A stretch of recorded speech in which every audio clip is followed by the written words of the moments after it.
तो hello friend, मैं आपका दोस्त यूकेपीएससी स्टडी पॉइंट से गौरव और आ चुका हूँ आपके लिए जो कि पत्रकारिता की सेकंड वीडियो के एमसीक्यू प्ले करते। दोस्तों, आपको जो कि पहली वीडियो आपने देखा होगा काफ़ी, जो कि आपको जो आप नए छात्र हो तो आपको पत्रकारिता जानने के लिए, क्योंकि एक टॉपिक होता है पत्रकारिता का जो कि यूकेपीएससी उत्तराखंड एसआई में भी है, जो कि 5 से 10 नंबर, 5 से 7 8 नंबर आ सकते हैं, क्योंकि 100 नंबर की हिंदी है आपकी। बाकी यूकेपीएससी यूकेएसएससी का आपका सिलेबस होता है 20 नंबर का हिंदी का, उसमें से आपका 3 से 4 नंबर जो कि पत्रकारिता से पूछे जाते हैं। तो चलिए जी, हमारा पहला क्वेश्चन है आज का, जो कि एक पार्ट में आपको करा दिया, अब दूसरा पार्ट करा रहा हूँ।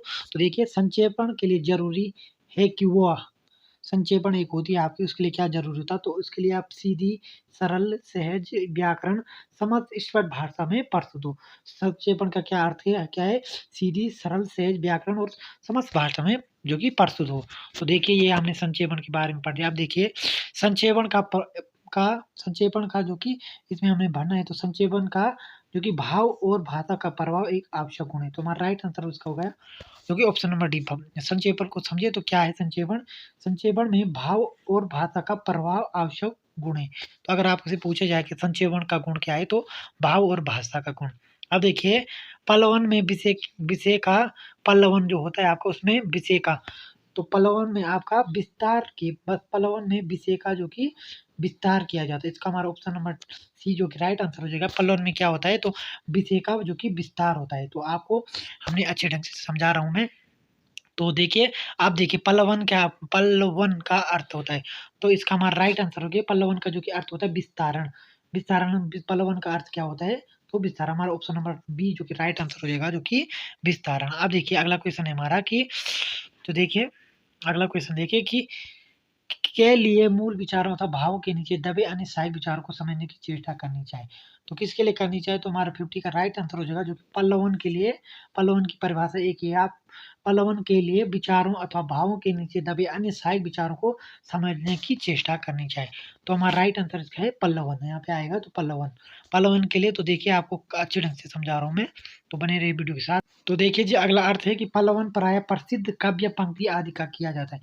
तो पल्लन क्या होता है? तो हमारा इसका राइट आंसर हो जाएगा 51 का, जो कि ऑप्शन नंबर बी, जो कि पल्लवन किसका ये किया जाता है। तो हमारा राइट आंसर हो जाएगा सूत्र, मुहावरे, लोकगीति का, जो कि इसमें काव्य पंक्तियों के द्वारा पल्लवन में प्रसिद्ध सूत्र, मुहावरे, लोकगीतों का, जो कि काव्य पंक्तियों आदि का, जो कि मुहावरे, प्रसिद्ध लोकगीत, सूत्र या उसका में किया जाता है। तो ये हमारा राइट आंसर होगा। अब देखिए, किसी विचार अथवा भाव के विस्तार को पल्लवन कहते हैं। तो किसी विचार, किसी तो किसी, तो यहाँ पे हमने डेज है, तो हमने क्या भरेंगे इसमें? तो हमारा राइट आंसर होगा, जो कि किसी सुगठित और गुम्फित, किसी सुगठित और विचित विचार अथवा भाव के विस्तार को क्या कहते हैं दोस्तों? तो पल्लवन। तो देखिए, आपको मैं जो कि विस्तार से पल्लवन भी मैंने पढ़ा लिया है। अब देखिए, अगला हमारा आता है। तो देखिए, किसी मूल रेखा अथवा भाषण उसके निहित तथ्यों सहित संक्षेप में प्रस्तुत करने की क्रिया को तो क्या कहते हैं दोस्तों? तो हमारा इसका राइट आंसर हो जाएगा, जो कि 53 का ऑप्शन नंबर है, संक्षेपीकरण एवं संक्षेपण। तो क्या होता है संक्षेपण? किसी मूल रेखा भाषण के निहित तथ्य संक्षेप में प्रस्तुत करने की क्रिया को संक्षेपीकरण या संक्षेपण कहते हैं। तो देखिए, अब देखिए, पुत्र के द्वारा पिता के लिए पत्र में अभिवादन होगा तो क्या होगा? तुम्हारा राइट आंसर हो जाएगा 54 का, जो कि सादर प्रणाम। अगर पुत्र अपने पिता को जो कि पत्र लिखेगा, तो अभिवादन क्या होगी? तो सादर प्रणाम हो लिखिए। ऑप्शन नंबर सी हमारा राइट आंसर हो जाएगा। बाकी, पुस्तक मांगने हेतु पत्र कैसे लिखा जाता? पुस्तक मांगने, अब तो मंगाने, मांगने नहीं, मंगाने हेतु पत्र कैसे लिखा जाता? तो हमारा राइट आंसर हो जाएगा, जो कि 54 का ऑप्शन नंबर बी, जो कि प्रकाशक को आप पुस्तक मांगने के लिए किसे पत्र लिखा जाता है? पुस्तक मंगाने के लिए किसे पत्र लिखा जाता है? तो प्रकाशक को पत्र लिखा जाता है। बाकी, आप देखिए, पुत्र के द्वारा माता के लिए पत्र में स्वर निर्देशन होगा, तो क्या होगा? पुत्र के द्वारा माता के लिए। तो इसका हमारा राइट आंसर हो जाएगा ऑप्शन नंबर सी, जो कि आपका पुत्र। स्वर निर्देशन मतलब आपका पुत्र। पिताजी की तो मैंने बता दिया कि क्या लिखेंगे, सादर प्रणाम। बाकी माता के लिए स्वर निर्देशन क्या होगा? तो आपका पुत्र। बाकी अगला क्वेश्चन देखिए, तो देखिए, अगला क्वेश्चन देखिए दोस्तों। बाकी देखिए, दो अपरिचितों के आपसी पत्र व्यवहार में संबंधन होगा, मतलब अपरिचित जान पहचान होती है, उसे अपरिचित कहा था। तो हमारा राइट आंसर हो जाएगा, जो कि महोदय। अगर आप किसी अपरिचित आदमी के लिए पत्र लिखेंगे, तो उसमें पत्र व्यवहार में संबोधन होगा, तो महोदय का। तो देखिए ये हमने कर दिया। बाकी आप देखिए प्रार्थना पत्र एवं कार्यालयीन पत्र की श्रेणी में किस श्रेणी में आते हैं, किस श्रेणी में आते हैं, तुम्हारा इसका किस श्रेणी में आते हैं, तो हमारा राइट आंसर हो जाएगा 58 का, जो कि व्यापारिक पत्र की श्रेणी में आपका क्या आता है, प्रार्थना पत्र, कार्यालयीन पत्र, जो कि हमारे किस श्रेणी में आता है, तो पूछा जाएगा तो हमारी व्यापारिक श्रेणी में पूछा जाए, जो कि आते हैं, जो कि प्रार्थना एवं कार्यालयीन पत्र। अब देखिए आप हमारा अगला क्वेश्चन है कि अपने से छोटे के लिए पत्र लिखते समय संबोधन होगा। अपने से अगर आप अपने भाई अपनी बहन को लिखते हैं तो उसके लिए संबोधन क्या होगा, तो हमारा राइट आंसर हो जाएगा जो कि 59 का आयुष्मान। अपने से छोटों के लिए क्या लिखेंगे, तो आयुष्मान, जो कि संबोधन में होगा। तो देखिए ये भी क्लियर हो गया आपका। बाकी आपको डाउट क्लियर हो रहे हो इस वजह से। अब देखिए दो अपरिचितों के आपसी पत्र व्यवहार में स्वनिर्देश होना, तो इसका हमारा राइट आंसर हो जाएगा जो कि भावदेयी स्वनिर्देश। माता के लिए जो कि आपने देखा होगा अलग ही है, बाकी पिता के लिए आपने देख लिया ऊपर, बाकी स्वनिर्देश हमारा अलग होगा, तो भावदेयी। आप देखिए अगला क्वेश्चन है कि गुरु के द्वारा शिष्य को पत्र में अभिवादन होगा। गुरु के द्वारा जो कि शिष्य को पत्र में क्या अभिवादन होगा, तो हमारा राइट आंसर हो जाएगा जो कि शुभ आशीष, शुभ शुभाशीष, शुभाशीष, जो कि अगर गुरु किसी शिष्य को जो कि पत्र लिखेगा। बाकी देखिए अपनों से बड़ों के लिए पत्र लिखते समय उपसंहार होगा, तो उपसंहार अपनों से बड़ों के लिए पत्र लिखते समय उपसंहार क्या होगा, तो हमारा राइट आंसर हो जाएगा जो कि हमारा राइट आंसर हो जाएगा ऑप्शन नंबर डी, जो कि उपयुक्त सभी। अपनों से बड़ों के लिए क्या होगा, आपका आज्ञाकारी या आपका स्नेह पात्र या आपका कृपाकांक्षी, तो हमारा राइट आंसर होगा अपने बड़ों के लिए उपसंहार क्या होते हैं, तो उपयुक्त सभी। अब देखिए संपादक के नाम पत्र के संबोधन के लिए शब्द का प्रयोग किया जाए, संपादक के लिए, तो इसका हमारा राइट आंसर जो कि राइट आंसर हो जाएगा जो कि ऑप्शन नंबर सी, जो कि महोदय। महोदय संबोधन संपादक के लिए संबोधन के लिए क्या होगा, तो महोदय का प्रयोग किया जाएगा। बाकी आगे देखिए संपादक के नाम पत्र में सेवा में किस ओर लिखते हैं, सेवा में संपादक के नाम पर जो कि पत्र में सेवा में किस ओर लिखते हैं, तो हमारा राइट आंसर हो जाएगा ऑप्शन नंबर ए, जो कि बाईं ओर। कभी भी आपके पास आएगा संपादक के लिए पत्र में सेवा में कहाँ लिखते हैं, तो बाईं ओर। अब देखिए अगला क्वेश्चन है कि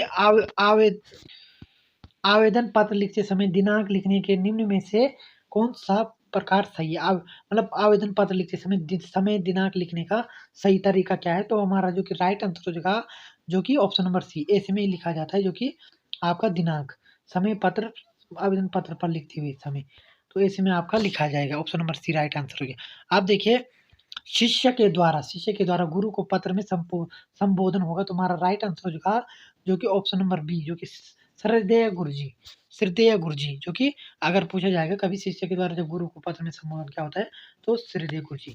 तो चलिए जी अगला क्वेश्चन। अगला क्वेश्चन है हमारा कि सामाजिक पत्र के, तो देखिए रुकिए दोस्तों, तो देखिए सामाजिक पत्र के अंतर्गत निम्न में से कौन सा पत्र आता है सामाजिक पत्र के अंदर, तो हमारा राइट आंसर हो जाएगा जो कि ऑप्शन नंबर है, जो कि बधाई पत्र हमारा सामाजिक पत्र के अंतर्गत आता है। तो चलिए जी अगला क्वेश्चन। संक्षेपण को आप क्या कह सकते हैं, तो हमारा राइट आंसर हो जाएगा जो कि 68 का ऑप्शन नंबर सी, एक प्रकार का जो कि मानसिक प्रशिक्षण, जो कि संक्षेपण को कहा जाता है। तो चलिए जी अगला क्वेश्चन। तो देखिए जी संक्षेपण करते समय किस बात का ध्यान देना चाहिए, तो हमारा राइट आंसर हो जाएगा जो कि ऑप्शन नंबर डी, जो कि कोई महत्वपूर्ण बात छूटनी आपकी संक्षेपण में नहीं चाहिए, तो इसका हमें ध्यान देना चाहिए, ऑप्शन नंबर डी। अब देखिए पुत्री के द्वारा माता को पत्र में संबोधन होगा, तो हमारा राइट आंसर हो जाएगा जो कि पुत्री जो लिखेगी, तो हमारा राइट आंसर हो जाएगा ऑप्शन नंबर सी, जो कि पूजनीय माता जी। तो ये भी आपका क्लियर हो गया। बाकी समाचार संबंधी पत्र व्यवहार के लिए किस संबोधित करना चाहिए, तो हमारा राइट आंसर हो जाएगा जो कि 71 का हमारा राइट आंसर हो जाएगा जो कि ऑप्शन नंबर बी, जो कि संपादक। तो देखिए समाचार पत्र संबंधी व्यवहार के लिए क्या होगा, तो संपादक। अब देखिए अपने सगे संबंधियों मित्रों को लिखे जाने वाला पत्र की श्रेणी में आता है, तो हमारा इसका राइट आंसर हो जाएगा जो कि 72 का हमारा राइट आंसर हो जाएगा जो कि ऑप्शन नंबर सी, जो कि सामाजिक पत्र। अपने सगे संबंधी मित्रों को लिखे जाने वाला पत्र क्या होगा, तो सामाजिक पत्र। अब देखिए किसी पहले भेजे गए पत्र का उत्तर नहीं आने पर उस विषय में याद दिलाने के लिए लिखा जाने वाला पत्र क्या कहलाता है, तो हमारा राइट आंसर जो कि हो जाएगा, जो कि 73 का हमारा राइट आंसर हो जाएगा, जो कि ऑप्शन नंबर सी, अनुस्मारक पत्र। अगर आपने किसी को पत्र भेजा है, उसका उत्तर नहीं देता है, तो उसकी याद दिलाने के लिए किस पत्र का प्रयोग किया जाता है? तो अनुस्मारक पत्र का। आप देखिए अगला क्वेश्चन है,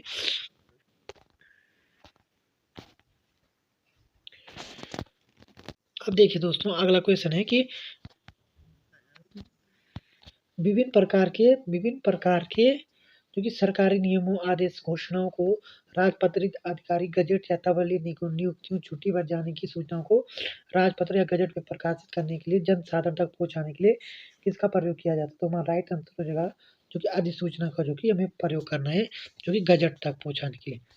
बाकी देखिए अगला क्वेश्चन है कि शासन की ओर से किसी व्यक्ति या विभाग से दूसरे विभाग को भेजे गए पत्र को क्या कहते हैं?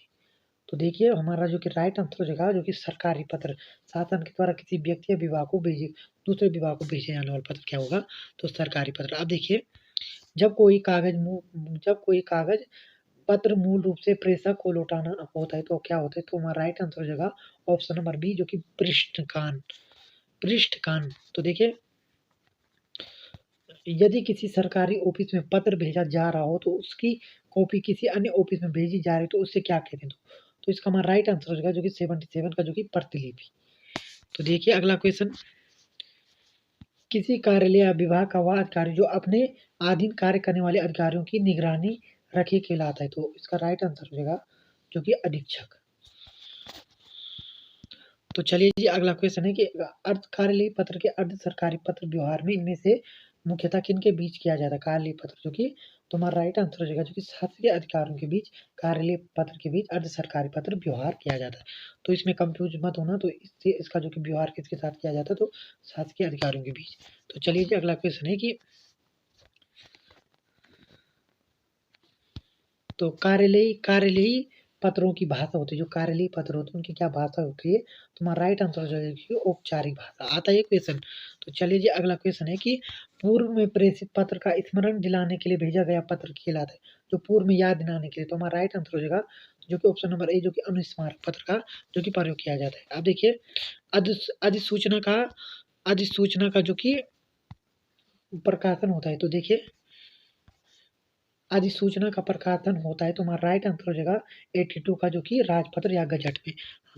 अब देखिए दोस्तों अधिसूचना का प्रकाशन किस में होता है? तो हमारा राइट आंसर हो जाएगा, जो कि राजपत्र या गजट में। परिपत्र की श्रेणी में आता है, तो हमारा राइट आंसर हो जाएगा, जो कि कार्यालयीय पत्र में, जो कि हमारी परिपत्र जो कि श्रेणी में आता है। चलिए जी, पत्र जिस व्यक्ति को लिखा जाता है उसे कहा जाता है, पत्र जिस व्यक्ति को लिखा जाता है तो उसे क्या कहेंगे हम? तो हमारा 85 का, जो कि प्रेषिति। तो चलिए जी अगला क्वेश्चन, निम्नलिखित में से पत्र लेखन की विशेषता नहीं है, पत्र लेखन की विशेषता नहीं, तो हमारा राइट आंसर हो जाएगा, जो कि क्लिष्टता, जो कि पत्र लेखन की विशेषता नहीं है। बाकी स्पष्टता है, संपूर्णता है, क्रमबद्धता है।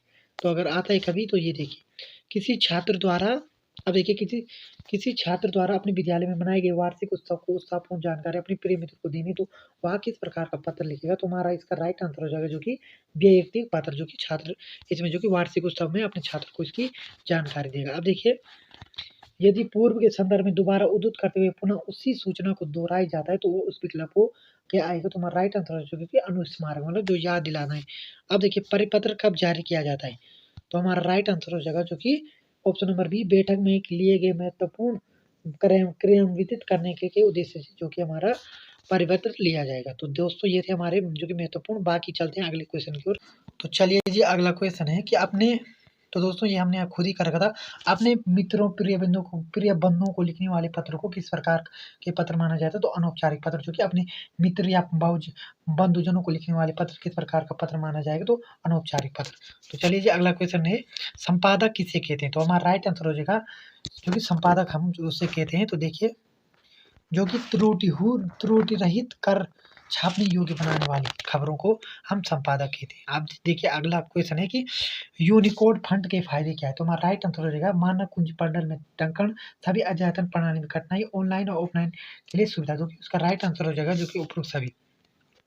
बाकी चलिए जी, अगला क्वेश्चन है कि संचार में शोर का मतलब क्या है? तो हमारा राइट आंसर हो जाएगा, जो कि संचार में अगर शोर होता है तो संचार की प्रक्रिया में बाधा। अब देखिए टिप्पण का मुख्य अर्थ क्या है? टिप्पण का मुख्य उद्देश्य क्या है? तो देखिए मामलों को नियमानुसार निपटाना, जो कि टिप्पण का मुख्य उद्देश्य है।